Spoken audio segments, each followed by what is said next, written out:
하나님의 귀한 언약을 저버렸던 여로보암에 대한 이야기가 계속됩니다. 여로보암은 한마디로 자의적으로, 즉 자기 하고 싶은 대로 모든 일을 행하는 사람이었습니다.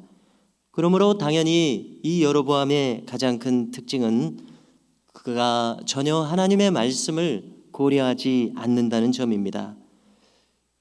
예전에 그는 아히야 선지자로부터 장차 이스라엘 10지파의 통치자가 되리라는 하나님의 말씀, 다윗 언약과 필적한 그 놀라운 언약의 말씀을 통해서 그가 왕이 되었었습니다.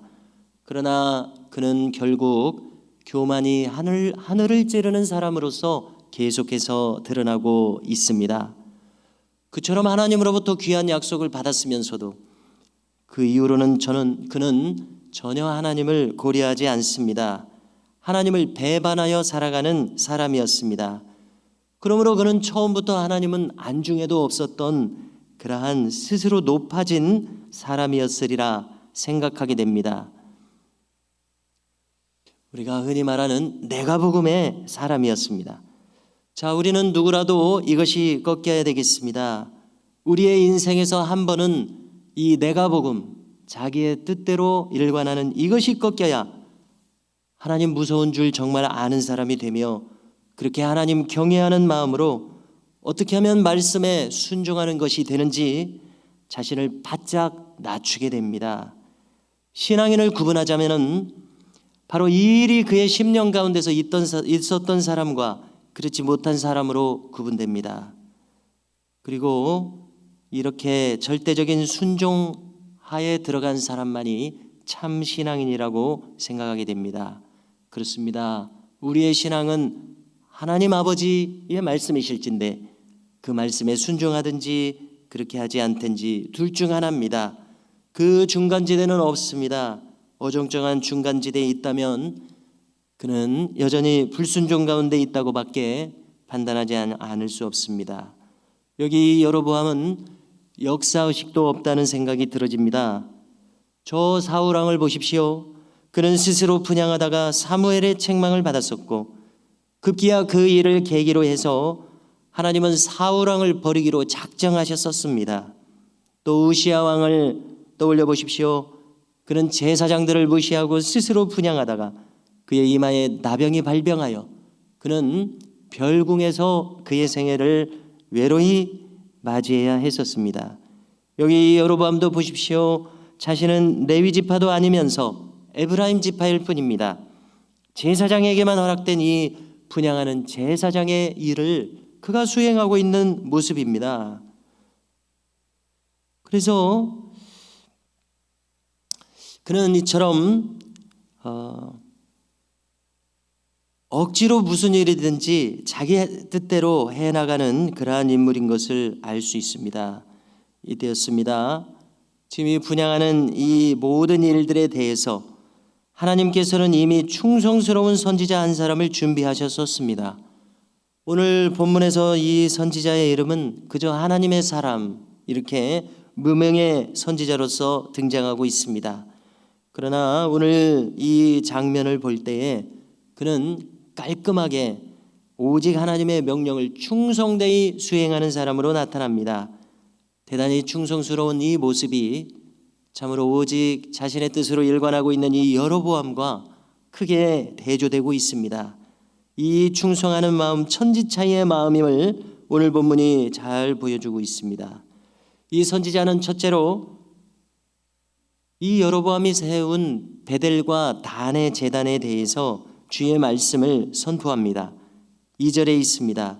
그대로 읽어드리면요, 제단아 제단아 여호와께서 이와 같이 말씀하시기를 다윗의 집에 요시야라 하는 이름하는 아들을 낳으리니 그가 내 위에 분향하는 산당 제사장을 내 위에서 제물로 바칠 것이요 또 사람의 뼈를 내 위에서 사르리라 하셨느니라 라고 선포했습니다. 자, 이것은 무슨 뜻입니까? 여기 한마디로 이 베델과 단에 있는 이 제단은 하나님이 인정하실 수 없는 제단이라는 것입니다. 금송아지 우상을 모시는 우상의 제단일 뿐이라는 것입니다. 하나님께서는 당연히 이 제단을 축복하지 않으실 것이요 결국 이 제단은 장차 하나님의 심판이 대상이 말 것이다. 이 사실을 전하고 있습니다. 그리고 이렇게 무명의 하나님의 사람 선지자가 예고한 대로 과연 300년쯤 후에 유다 왕국 말기에 므낫세의 아들 암몬 왕, 그의 아들 요시야 왕, 이 요시야 왕이 등장합니다. 이 예언 그대로입니다. 그가 전국의 신앙 상태를 개혁했었던 종교개혁의 인물로서 이 요시야 왕을 우리가 잘 알고 있지 않습니까? 그는 전국의 우상의 산당을 다 쳐부수었었습니다. 바로 이 일을 예언한 것이고 그 예언이 그대로 성취되었었습니다. 그리고 오늘 말씀을 보니까 그 징조로서 이 제단이 갈라질 것이다. 그 위에 있는 재가 쏟아져 버릴 것이다. 선포했습니다. 그리고 이 선포한 대로 이 일이 어떻게 진행이 됩니까? 자, 먼저 이 예언의 말씀을 듣고 있는 여로보암의 반응을 보십시오. 그는 회개하기는커녕 회개할 줄 알았던 인물이라면 여기에까지 이르지 않았었겠죠. 회개하기는커녕 당연히 그로서는 이제 왕권을 가지고 있지 않습니까? 손을 쭉 펴서 저자를 잡아라 이렇게 외쳤습니다. 그리고 이제 오늘 장면을 주목해 보십시오. 손을 가리켜서 그를 잡으라고 이 펼친 이 손이 현장에서 말라 비틀어져 버립니다. 이것은 놀라운 심판의 사건이 아닐 수 없습니다. 즉결 심판의 그러한 예가 되고 있습니다. 그런데 이것이 다가 아닙니다. 선포된 징조대로 제단이 갈라져 버렸습니다. 재가 제단에서 쏟아져 버리는 일이 있게 되었습니다. 그러므로 이것은 단연 하나님이 인정하시는 제단이 될 수 없다는 증거가 되고 있었습니다. 이처럼 하나님의 말씀은 1.1획도 어긋남이 없습니다. 즉 성취되지 않음이 없습니다. 여기 하나님의 선지자의 선포한 그대로 모든 일들이 이루어졌습니다. 여로보암에게 즉결 심판이 가해졌습니다. 거짓된 우상의 제단에도 즉결 심판이 가해졌습니다. 바로 이것이 살아계신 하나님의 어미하심입니다. 하나님은 분명코 심판하시는 하나님이십니다. 지금 하나님의 심판이 유예되어 있을 뿐입니다. 지연된 하나님의 심판. 그러나 하나님은 분명히 심판하십니다.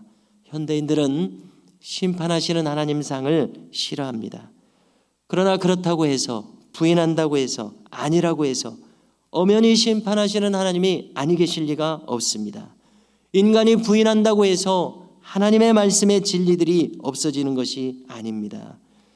여로보암은 즉결 심판을 당하고 나서야 이제서야 조금 정신을 차립니다. 자신이 하나님의 심판 대상이 된 것을 이제서야 비로소 가시적으로 자신의 손이 말라버리는 이 일을 통해서 확연히 하나님 살아계신 것을 알게 되었었습니다. 이렇게 되어서야 그는 하나님의 사람에게 매달립니다. 제발 자신의 손이 다시 성쾌해달라는 그런 간구를 드려달라고 간청을 합니다. 이제서야 매달리는 것입니다. 이때 선지자를 보십시오. 그는 하나님 중심으로 모든 일을 해나가고 있음을 알 수 있습니다. 그는 하나님의 심판을 전하고 수행하는 중개자가 되었으면서도 불구하고 이 여로보암을 판단하고 정죄하는 그러한 인물은 아니었었습니다. 마치 주님처럼 한 죄인을 긍휼히 여기는 바로 그 마음이 이 선지자에게 있었던 것이 아닌가 이렇게 생각이 됩니다. 내가 왜 당신을 위해서 기도해 주겠소? 이렇게 하지 않고 그는 당장 이 여로보암을 위해서 기도해 주는 모습이 나오고 있습니다. 그를 위해서 간절히 진심 어린 기도를 올려드릴 때에 놀랍게도 그 길로 그 말라 비틀어진 손이 다시 회복되었다고 오늘 성경은 기록합니다. 여기 여로보암 왕과 이 선지자를 우리는 단순 비교해 볼 수 있습니다. 얼마나 하나님의 말씀에 신실하게 충성하는가, 얼마나 큰 차이가 있습니까? 이 선지자는 하나님의 명하신 대로 모든 일을 순종해 나가고 있었습니다. 아주 충성스럽게 감당하고 있습니다. 그러나 여로보암은 하나님은 안중에도 없는 인물입니다. 자기가 하고 싶은 대로 다 해왔습니다. 그 결과가 오늘 이 사건이었습니다. 하나님의 즉결 심판 대상이 되고 말았습니다. 자, 이제 이 왕은 자기의 손이 성하게 된 후에 정신을 차리고 이제 깜짝 놀랐습니다. 이 선지자에게 보답하려고 합니다. 자, 그러나 이 한순간에 그 오염된 마음이 정결하게 될 리는 없습니다. 선지자는 이미 하나님의 명령을 받아들인 바 가지고 있는 것이 있었습니다. 그것은 무엇인가 하면 이 맡겨진 이 임무를 수행할 때에 그 어떤 사람에게도 그들의 호의를 받지 말고 아무도 만나지 말고 너는 다시 다른 길로 귀향하라. 이런 명령을 이미 받았었기 때문에 이 여로보암의 호의를 거절합니다. 먹을 것 마실 것 받지 않습니다. 머무르라는 말씀 듣지 않았습니다. 하나님의 지시하심을 따라 왔던 길이 아닌 다른 길로 귀향하게 됩니다. 성도 여러분, 여기 이 두 사람이 얼마나 대조적으로 비교되고 있습니까? 우리는 매사에 여로보암처럼 불순종하는 자가 아니라 여기 이 무명의 선지자처럼 명령을 받은 바에 충성스럽게 순종하는 자로 우리의 남은 생애가 펼쳐질 수 있기를 바랍니다. 이처럼 하나님의 손에 붙들려서 하나님 원하시는 대로 아름답게 사용되는 우리의 귀한 생애가 될 수 있기를 주님의 이름으로 축복합니다.